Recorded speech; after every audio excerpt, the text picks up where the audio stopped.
ദൈവത്തിന് മഹത്വം. ഉൽപ്പത്തി പുസ്തകം 2-ാമത്തെ അധ്യായം 3-ാമത്തെ വാക്യം.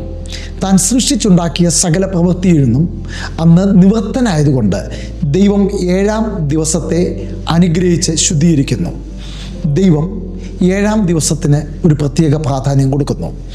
ആ ദിവസം ദൈവം വിശ്രമിക്കുന്നതായി, ആ ദിവസത്തെ ദൈവം അനുഗ്രഹിക്കുന്നതായി, ശുദ്ധീകരിക്കുന്നതായി നമുക്ക് കാണാൻ കഴിയും.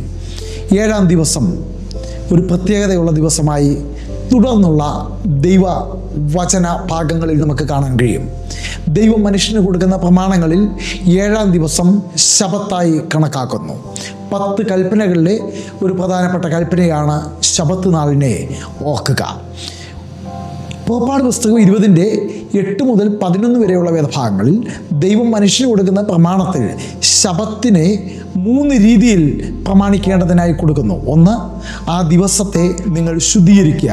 2, ആ ദിവസം നിങ്ങൾ വേലയൊന്നും ചെയ്യാതെ വിശ്രമിക്കുക. 3-ാമതായി ദൈവം അവർക്ക് കൊടുത്ത കൽപ്പനകൾ പ്രമാണിക്കുക. ശബത്തിന് പ്രാധാന്യം ദൈവം കൊടുക്കുകയാണ്. 3-ാമതായി ശബത്തുമായി ബന്ധപ്പെട്ടുള്ള ആലോചന ലേവ്യ പുസ്തകം 23-3, 26-2 വേദഭാഗങ്ങളിൽ 3 ആലോചനകൾ മനുഷ്യന് ദൈവം ശബത്തുമായി ബന്ധപ്പെട്ട് കൊടുക്കുന്നു. 1, ഈ ദിവസം നിങ്ങളുടെ സ്വസ്ഥതയുടെ ദിവസങ്ങളായി തീരണം. നിങ്ങളുടെ സകല ഭാരങ്ങളും നിങ്ങളുടെ സകല പ്രയാസങ്ങളും ദൈവത്തിൻ്റെ സന്നിധിയിൽ ഇറക്കി വെക്കുന്ന, ദൈവവുമായി ഒന്നിച്ച് സ്വസ്ഥത അനുഭവിക്കുന്ന ദിവസം. 2-ാമതായി ദൈവം അവർക്ക് കൊടുക്കുന്ന പ്രമാണമാണ്, നിങ്ങൾ ഈ ദിവസത്തെ വിശുദ്ധ സഭായോഗമായി കണക്കാക്കണം. ദൈവമക്കളെ, കൂട്ടായ്മ, സഭായോഗം, ദൈവം അതിന് വളരെ പ്രാധാന്യം കൊടുക്കുന്നു. നാം അതിന് വളരെ പ്രാധാന്യം കൊടുക്കണം. സഭായോഗം ഉപേക്ഷയായി വിചാരിക്കരുത് എന്ന് ദൈവത്തിൻ്റെ വചനം ഒരു കൽപ്പനയായി നമ്മളോട് പറയുന്നു.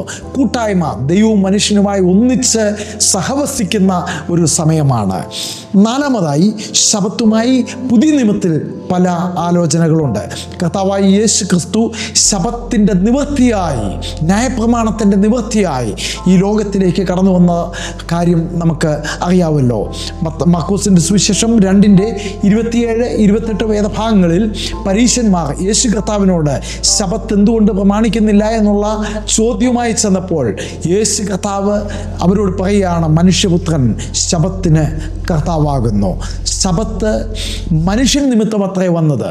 അപ്പോൾ കർത്താവായ യേശു ക്രിസ്തു ശബത്തിൻ്റെ നിവൃത്തിയായി, ആമേൻ, സ്തോത്രം, അതിനെ നീക്കുവാനല്ല, നിവൃത്തിയായതായി നമുക്ക് കാണുവാൻ കഴിയുന്നുണ്ട്.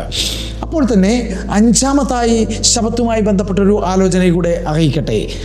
എബ്രായ ലേഖനം 4-9 മുതൽ 11 വരെയുള്ള വേദഭാഗങ്ങളിൽ നമുക്കിപ്രകാരം കാണുവാൻ കഴിയുന്നു, ആകയാൽ ദൈവത്തിൻ്റെ ജനത്തിന് ഒരു ശബത്ത് അനുഭവം ശേഷിച്ചിരിക്കുന്നു. അതുകൊണ്ട് ആരും അനുസരണക്കേടിൻ്റെ സമശുശ്രാന്തത്തിനൊത്തവണ്ണം വീഴാതിരിക്കേണ്ടതിന് നാം ആ സ്വസ്ഥതയിൽ പ്രവേശിപ്പാൻ ഉത്സാഹിക്കുക.